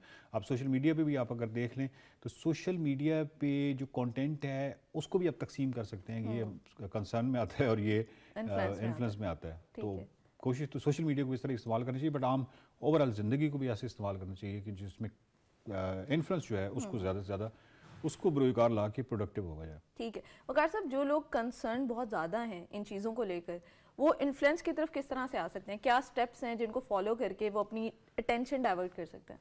ये तो देखिए ना, अब बिल्कुल ऐसे है जैसे कोई कहे कि एंगर या गुस्सा जो है, अब अगर किसी को मालूम है कि गुस्सा जो है वो गलत चीज़ है और उस पर काबू पाना चाहिए, तो अब वो कैसे पा सकते हैं? ये वो ऑफकोर्स वो एंगर मैनेजमेंट की बुनियादी चीज़ें पढ़ने के बाद, लेकिन मसला ये है कि वो करना उन्होंने खुद दी है। ये बिल्कुल इसी तरह है कि अब मुझे पता चल गया कि अच्छा यार ये बड़ी वाज़ेह तकसीम है, इसमें कुछ चीज़ें जो हैं वो मेरे इन्फ्लुएंस में हैं, कुछ चीज़ें जो हैं वो मेरा कंसर्न हो सकती है लेकिन इन्फ्लुएंस में नहीं है। ठीक है, तो मुझे पता है, यानी ये अब मुझे बहुत वाज़ेह पता है कि कौन सी चीज़ इसमें है, कौन सी चीज़ें इसमें है। अब ये तो मेरा काम है ना कि मैं इस तरफ आऊँ, वो कि ये थोड़ा अगेन रिस्पॉन्सिबिलिटी और पेन वाला मामला है, बट इस तरफ आऊँ तो इस तरफ आऊँगा तो मुझे पता है मैं प्रोडक्टिव हो जाऊँगा, और इस तरफ जाऊँगा तो मुझे पता है कि मैं बैठा बातें करता रहूँगा, थड़ों पे बैठ के जो दुनिया जहान की गप्पे लगाता रहूँगा, और सोशल मीडिया की जो बहुत सारी फेक इन्फॉर्मेशन है उसको उस पर करता रहूँगा, गुस्सा करता रहूँगा, रिलेशनशिप्स बिगाड़ता रहूँगा, ये सारे काम करता रहूँगा। इसमें कहीं कोई प्रोडक्टिविटी तो नहीं है। बिल्कुल, थैंक यू सो मच वकार साहब फॉर योर टाइम। नाज़रीन, आज हमने आपको बताया कि किस तरह से आप वक्त को प्रोडक्टिव कामों में इस्तेमाल करके खुद के अंदर डेवलपमेंट ला सकते हैं, और किस तरह से एक लर्निंग के प्रोसेस को दोबारा से जारी करके आप अपनी ज़िंदगी को बेहतर बना सकते हैं। हम दोनों को इजाज़त दीजिए और देखते रहिए माइंड मैटर एक्सप्रेसो में आपको खुशामदीद। प्रोग्राम में आगे बढ़ेंगे और अब आपसे बात करेंगे मिराज नबी के हवाले से। आपको बताएं कि अल्लाह ताला ने तमाम अंबिया कराम को मुख्तलिफ एजाज़ात और मौजज़ात अता किए, जबकि ख़ातमुल मुरसलीन की बात की जाए सल्लल्लाहु अलैहि वसल्लम को तो अपना महबूब बनाया, लेकिन साथ साथ कुरान पाक के साथ साथ बेशुमार मौजज़ात भी अता फरमाए। बल्कि आपकी सारी ज़िंदगी अगर कहा जाए एक मौजा है तो ये गलत नहीं होगा। आपकी मौजात में से एक बड़ा मौजा मिराजुन नबी सल्लल्लाहु अलैहि वसल्लम भी है, जिससे अक्लें तो दंग रह जाती है। रजब की 27वीं शब यानी शब मेराज की रात है, और शब मेराज कल हफ्ते की रात को मनाई जाएगी। इस रात की ख़ास बात यह है कि शब मेराज रब्बुल इज़्ज़त ने अपने प्यारे महबूब नबी अकरम सल्लल्लाहु अलैहि वसल्लम को अपने पास बुलाया, और शब मेराज के मौके पर ही अल्लाह ताला ने अपने महबूब को 5 नमाज़ों का तोहफ़ा भी अता किया। वाक़या मेराज क्या है, इसकी फजीलत क्या है, अहमियत क्या है, इस दिन हमें कौन सी इबादत करनी चाहिए, इसी पे आज हम बात करेंगे। प्रोफेसर नासिर महमूद साहब हमारे साथ मौजूद हैं। आपको फॉर्मली मुबारक नहीं दे सका उम्र अदा करने को, तो मैंने लास्ट टाइम दे दी थी, अल्लाह पाक कबूल फरमाए। एक तो ये अर्मला ने जैसे कि बताया, हज़रत सल्लल्लाहु अलैहि वसल्लम हमारे माँ बाप कुर्बान उन पे, क्या खूबसूरत ये मौजज़ा है, और इसके बदले में जो इस्लाम मज़हब को और फिर पूरी बनी नूह इंसान को जो तालीमात मिली, जो पाथ मिले, जो आखिरत या मरने के बाद की ज़िंदगी का एक पूरा जायचा मिला, वो बड़ा कीमती है। उसने एक बड़ी एक पिक्चर हमारे सामने रखी कि इस्लाम के साथ चलना कैसे, ज़िंदगी गुजारनी कैसी। आप ज़रा इसको एक्सप्लेन करें, इस्लाम में शब मेराज की अहमियत क्या है? बिस्मिल्लाहिर्रहमानिर्रहीम, अल्हम्दुलिल्लाह वस्सलातु वस्सलामु अला रसूलिल्लाह व अला आलिहि व सहबिहि व मन तबिअहु व मन वाला। इमरान हसन भाई, बहुत खूबसूरत आप लोगों का इंट्रो था। हुज़ूर सरवर दो आलम सल्लल्लाहु अलैहि वसल्लम की मेराज मुबारका के हवाले से एक बात जो शुरू में ही वादे कर देना चाहूँ कि अल्लाह रब्बुल इज़्ज़त ने हर नबी को मौजज़ा अता किया। मौजज़ा एक हर की आदत होती है जो आप यूँ समझ लें कि लोगों को, उस वक्त के लोगों को आजिज़ करने के लिए अल्लाह रब्बुल इज़्ज़त की तरफ से उस वक्त के नबी को अता की जाती है। और जिस भी नबी के मुआज़े पर आप गौर करेंगे, जिस भी नबी के मुआज़े पर, वो उस ज़माने की मुरव्वजा उलूम, फ़नून और महारतों से एक बुलंदतर चीज़ होती है। मसलन मैं आपको बताऊं, सैयदना ईसा अलैहिस्सलाम के ज़माने में तिब बहुत तरक्की कर गई थी, मेडिकल साइंस, तिब यूनानी का बड़ा ज़ोर था, गलगला था। अल्लाह रब्बुल इज़्ज़त ने ईसा अलैहिस्सलाम को जो मुअज़्ज़ात अता किए वो उन्हीं के ज़माने के लोगों को मुतासिर करने के लिए तिब से मुताल्लिका थे।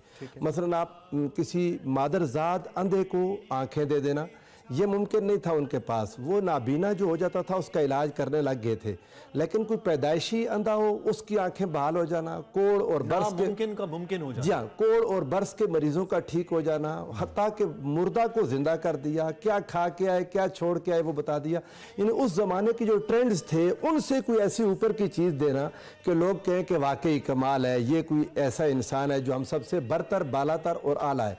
सैयदना मूसा अलैहिस्सलाम की मिसाल ले लें, जादू का जोर था तो जादू के तोड़ का मुआज़ा रब्बुल जलाल ने उनको ऐसा दिया कि सारे जादूगर उनके सामने झुक गए और उन्होंने समझा कि ये हमसे ऊपर और बरतर बालातर है। हुज़ूर सल्लल्लाहु अलैहि वसल्लम का जब ज़माना मुबारक शुरू हुआ तो आका अलैहिस्सलाम का ज़माना चूँकि अब कोई महदूद नहीं है, किसी वक्त के लिए किसी ज़माने के साथ टाइम और स्पेस से निकल गया ना, यानी अब सारे ज़माने रसूलुल्लाह सल्लल्लाहु अलैहि वसल्लम के और क़यामत तक इंसानियत ने जो तरक्की करनी है, बिलखुसूस इल्म में, साइंस में, टेक्नोलॉजी में, इंसान ने चांद तक जाना था, मरीख तक जाना था, फिर पता नहीं आगे हमें तो मालूम नहीं है इंसानियत कहाँ कहाँ तक जाएगी।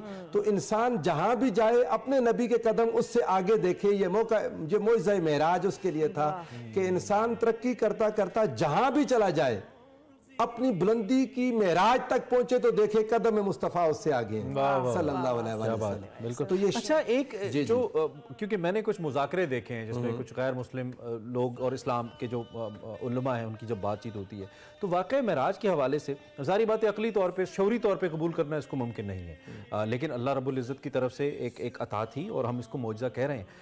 तो बुनियादी तौर पे नबी करीम सल्लल्लाहु अलैहि वसल्लम की ज़ात अक़दस के लिए इसकी ज़रूरत क्यों रब्बे करीम को पेश आई कि वाक़ई मेराज हो, और फिर इस्लाम को किस हद तक इसने तक़वियत दी या हमारे जो अकायद हैं उसको किस हद तक इसने जिला बख्शी? इस हवाले से मैं तो आपको याद करना चाहूँ ना, मेरी पहली बात में आपके सवाल का कोई आधा जवाब मौजूद है कि इंसानों ने बहुत तरक्की करनी थी क़यामत तक। रसूलुल्लाह सिर्फ मक्का के उन लोगों के लिए नहीं थे। अब इंसान जो सफ़र करता जा रहा है आगे और टाइम एंड स्पेस थ्योरी के आने के बाद तो ये बातें बहुत ही कि टाइम और स्पेस रिलेटिव हैसियतें रखती हैं। एक ही वक्त में दो मुख्तलिफ लोगों के लिए इनके दो मुख्तलिफ हैसियतें बन जाती हैं। इस थ्योरी के बाद तो मुअज़्ज़ा मेराज का होना बहुत ज़रूरी था कि जब इंसान इस रफ्तार तक चला जाए। देखिए ना, हुज़ूर सल्लल्लाहु अलैहि वसल्लम के ज़माने का इंसान अगर वो एतराज़ कर रहा था तो कई बातें समझ आती थीं कि उनकी समझ से बाहर था। उसके बाद जब आगे चले हमारे ज़माने तक कई चीज़ें सॉल्व हो चुकी हैं। आगे कितने साल गुजरेंगे, क्या कोई सॉल्व हो जाएगा? ये जो मिस्ट्री है सॉल्व होगी। जी हाँ, ये इंसान की अकल अब मानने लग गई है, अब मानने लगी है मुमकिनात में। जी हाँ, मुमकिनात में से। अब हुआ क्या कि जब लोगों ने, अब बाद हमारे लोगों के जहन में ये बात आने लगी और उन्होंने जब लोगों ने क्वेश्चन किए जिसकी तरफ आपने भी इशारा किया तो कुछ लोगों ने जवाब में ये बात कह दी कि ये नहीं, ये ख्वाब में हुआ था, वाकया हकीकतन नहीं हुआ था। तो उसमें तो ये बात बहुत वाज़ेह है कि अगर रसूलुल्लाह सल्लल्लाहु अलैहि वसल्लम कह रहे होते कि मैंने ख्वाब में ये देखा तो अरब वालों को एतराज़ करने की जरूरत नहीं थी। अभी हमारी बहन है अरब, क्योंकि ख्वाब तो कोई भी देख सकता है। अरमला कह दे मैंने रात को ख्वाब में देखा, मैं फ़लस्तीन चली गई, फिर अमेरिका चली गई, फिर उठी तो आधा घंटा भी नहीं गुजरा था, तो आपको कोई एतराज़ नहीं होना चाहिए, ये ख्वाब की बात है। लेकिन जीते जागते अगर कोई ये करे तो उस पर एतराज़ बनता है। इसलिए उन लोगों ने सवाल किए, रसूलुल्लाह सल्लल्लाहु अलैहि वसल्लम ने जवाबात दिए। उन्होंने कहा हमारा एक काफिला फलां जगह पर था, नबी अलैहिस्सलाम ने उसकी जगह उनको बता दी, उनकी ताखीर की वजह बता दी, पहुंचने का वक्त बता दिया। किसी ने बैतुल मक़दस देखा था तो उसने कहा कितनी खिड़कियां थी, कितने दरवाजे। अब कोई बंदा एक ही रात में जाए, नमाज पढ़ के आगे सफर शुरू कर दे तो खिड़कियां दरवाजे आमतौर पर नहीं गिनता। लेकिन नबी करीम अलैहिस्सलाम के सामने अल्लाह ने वो सारा मंजर रख दिया। आका अलैहिस्सलाम ने देख देख के उनको वो सारे जवाबात दिए, उनको जवाबात मिल गए तो वो मुतमईन हुए। वो ये सारे सवाल क्यों कर रहे थे? इसलिए कि रसूलुल्लाह का दावा ख्वाब का नहीं था, आका अलैहिस्सलाम का दावा ये था कि मुझे ये मेराज करवाई गई। और एक और बात और जो आपको अपने अकायद के हवाले से पूछी, अल्लाह ने हर अकीदे का मजबूती के लिए, अकीदा तौहीद और रिसालत पर कायम रहने के लिए इस वाक़या मेराज को एक दलील बना दिया। और जब दावा किया तो क्या किया? फरमाया सुब्हानल्लज़ी अस्रा बिअब्दिही, पाक है वो ज़ात जो अपने बंदे को ले गई। यहाँ पर अल्हम्दुलिल्लाह नहीं कहा, हालांकि लफ्ज़ अगर मैं आपको बताऊं, अपनी अकल के मुताबिक कोई सोचे तो अल्हम्दुलिल्लाहिल्लज़ी आ जाता है कि तमाम तारीफ़ें उस अल्लाह के लिए जो ले गया। लफ्ज़ सुबहान क्यों आया? पाक है वो ज़ात। अल्लाह जानता था कि इस मोइज़े मेराज पर जब तक इंसानी अकल इस तक पहुंचेगी नहीं, एतराज़ करेंगे, और जब वो एतराज़ करेंगे तो जवाब ये है कि ये नबी ये तो नहीं कह रहे कि मैं खुद गया, ये कह रहे हैं मुझे अल्लाह ले गया।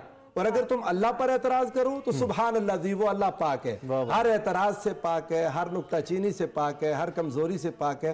वो रब जो चाहे वो कर सकता है। और हजरत सिद्दीक अकबर रज़ियल्लाहु ताला अन्हु का जवाब क़यामत तक के लोगों के लिए एक मिशल राह बन गया। सैयदना सिद्दीक अकबर, उन्होंने कहा जब हमने ये मान लिया कि वो जिब्रील अमीन जो दरबान मुस्तफ़ा है वो एक ही लम्हे में आए और चले गए, जब ये मान चुके तो रसूलुल्लाह का आना जाना मानना तो छोटी बात है। वाह वाह, क्या बात है। इस रात के हवाले से जो वक्त में आखिर में कौन से अमाल हैं जो नबी करीम सल्लल्लाहु अलैहि वसल्लम ने इरशाद फरमाए हैं और जो हम अगर करें तो हमारे लिए रात ज्यादा फायदेमंद हो सकती है? क्या जरूरी है? एक तो बात बहुत अमूमी इबादत के नबी करीम अलैहिस्सलाम ने कोई खुसूसी इसके लिए इबादत कोई अमाल खास नहीं सिखाए। ठीक है। अब लेकिन चूंकि हमारे किसी भी, अब हमारे ज़माने में एक है ना कि हम जब कोई नेमत हम पर हुई, हमारी शादी का दिन, हमारे बच्चों की विलादत का दिन, कोई भी खुशी तो हम सेलिब्रेट करते हैं। तो रसूलुल्लाह की खुशी का दिन है, आका अलैहिस्सलाम पर इतनी बड़ी नेमत आई तो हम तो रसूलुल्लाह की खुशी में खुश होते हैं, आका के दुख में दुखते हैं। तो इस रात को जो भी इबादत करें, नेकी करें, जिक्र करें, हुज़ूर अलैहिस्सलाम की मेराज का तज़किरा करें, आका अलैहिस्सलाम पर दुरूद पाक की कसरत करें। ये गुजारिश करूंगा अपने नाज़रीन से, आका अलैहिस्सलाम और आपकी आल पर, आप पर दुरूद पाक की कसरत करें। क्यों? अल्लाह ने हुज़ूर अलैहिस्सलाम को जो रिफत, जो मंजिलत और जो अपना कुर्ब इस रात में अता किया, सुम्मा दना फतदल्ला, ये इंसानियत की मेराज कि आका अलैहिस्सलाम को अल्लाह ने फ़कान काबा कौसैन औ अदना की रिफतों पर पहुंचा के वो मंजिल अता कर दी कि क़यामत तक का इंसान उसका तसव्वुर नहीं कर सकता। अव्वलीन व आखिरीन हुजूर के सामने झुक गए और हुजूर के पीछे नमाज पढ़ी। बहुत शुक्रिया प्रोफेसर, आप इस मौके के उपरात की फजीलत के हवाले से प्रोफेसर नासिर महमूद हमारे साथ मौजूद थे। इबादत करें, अल्लाह आपकी इबादतों को कबूल करे और हमें अपनी दुआओं में ज़रूर याद रखें। अभी मैं एक ब्रेक लेंगे, ब्रेक के बाद वापस आएंगे। Welcome back. प्रोग्राम के आखिरी हिस्से में आपको खुश आमदीद कहते हैं सिंस इट्स फ्राइडे, और हर इतवार को आपके लिए कारवां सराय हम लेकर आते हैं with the legend Mustansar Hussain Tarar साहब। और इसमें एक सिलसिला हमने पूरा आपको दिखाया था नूरजहां का। एक स्पेशल एपिसोड इस हवाले से एक और हमारे पास मौजूद है जिसमें नूरजहां, मलका तरन्नुम नूरजहां की शख्सियत के हवाले से मुस्तनसर हुसैन तारड़ साहब कुछ अपनी यादें शोहरत से रिलेटेड भी है शेयर कर रहे हैं। So do we have the teaser? Yes, we have the teaser. देखिए जी, जरा दिखाते हैं आपको। वो कैमरा मैंने लिया और हम वज़ीराबाद की तरफ गए और वहाँ से दरियाफ्त किया, और उसके बाद फाइनली हमने वो जो तैयारा हिंदुस्तान का पहला तैयारा, नॉट था उसका नाम, छोटा, वो गिरा था, वहाँ तक पहुँचे, खेतों में पड़ा था, अभी तक हल्का हल्का धुआं उठ रहा था उसमें। उस वक्त जब जंग शुरू हुई है तो वो अपने बच्चों को कहीं भेजने के लिए ट्रक में सामान वगैरह रख रही थी, और जब पता चला कि जंग शुरू हो गई, एकदम पता चला ना, तो उन्होंने रेडियो स्टेशन टेलीफोन किया और कहा कि मैं नूरजहां बोल रही हूँ और मैं आना चाहती हूँ और मैं गाना चाहती हूँ। अब वहाँ पे यकीन किसी को नहीं आया, क्योंकि नूरजहां तो रेडियो स्टेशन कहाँ जाती थी गाने के लिए। उन्होंने कहा कि कोई लड़की है तंग कर रही है। उन्होंने कहा लड़की तंग नहीं करो, फ़ोन बंद कर दो। जब ये गाना रिलीज़ हुआ मेरे टोल स्पाइया, तो जो ऑफिसर्स थे पाक आर्मी के, जो कप्तान थे, लेफ्टिनेंट थे, इवन जनरल थे, तो उन्होंने एक दरख्वास्त भेजी। उन्होंने कहा जी हम भी अपनी जानें निसार कर रहे हैं, और इट्स फैक्ट कि ऑफिसर्स ने लीड किया आगे बढ़ के इस जंग में, और बहुत सारे ऑफिसर शहीद हुए, तो हमारे लिए भी तो कुछ होना चाहिए। तो तब मैडम ने वो गाना गाया, मेरा माही शैल छबीला नहीं, जर्नैल नहीं करनैल नहीं, इसलिए इसमें जर्नैल नहीं और करनैल नहीं आया। 6 सितंबर का दिन था कोई, और खाला जान बेदार हुई और शायद नाश्ता कर रही थी, रेडियो लगाया तो उसमें 6 सितंबर के हवाले से मिली नगमे, और यकदम मेरा भी फेवरेट है, सूफी तबस्सुम का लिखा हुआ, ए पुत्र हटाते नहीं मिलते, तुम लफ्दी फिरें बाजार कुड़े। खाला जान ने सुना है, ये मेरा ज़ाती अलमिया है, और उन पर उसका असर, आप रेफरेंस देखें कि एक माँ जो है उसका इकलौता बच्चा शहीद हो चुका है, और जब वो नूरजहां उसी दुख दर्द से बयान करती है कि पुत्र हटाते नहीं मिलते, तो यकदम उनको एक मैसिव हार्ट अटैक हुआ, she collapsed and she died there. मुझे नूरजहां से यही शिकायत है कि अगर वो ये गाना ना गाती तो शायद मेरी खाला कुछ देर और ज़िंदा रह जाती, बस यही शिकायत। जनाब, आपने देखा टीजर, मुलाहिजा किया, बड़ी दिलचस्प मालूम, और ये मालूमात शायद इससे पहले कभी खुद तारड़ साहब ने भी कहीं ना बताई हो, जो आपको कारवांसराय में। So don't forget to watch हर इतवार की शाम 7:05 पर एक्सप्रेस न्यूज़ पर कारवांसराय विद मुस्तनसन तारड़ साहब, और इस दफ़ा नूरजहां के बारे में इस पर बात होगी। चलिए जी, प्रोग्राम का वक्त खत्म हुआ, हम आपसे मिलेंगे मंडे को। कल और परसों हमारा बेस्ट ऑफ चलेगा। आज पेशावर ज़िल्मी और मुल्तान सुल्तान्स का मैच है, अपनी अपनी टीम को सपोर्ट करें, मैच देखें, खुश रहें और एंजॉय करें। अल्लाह हाफ़िज़।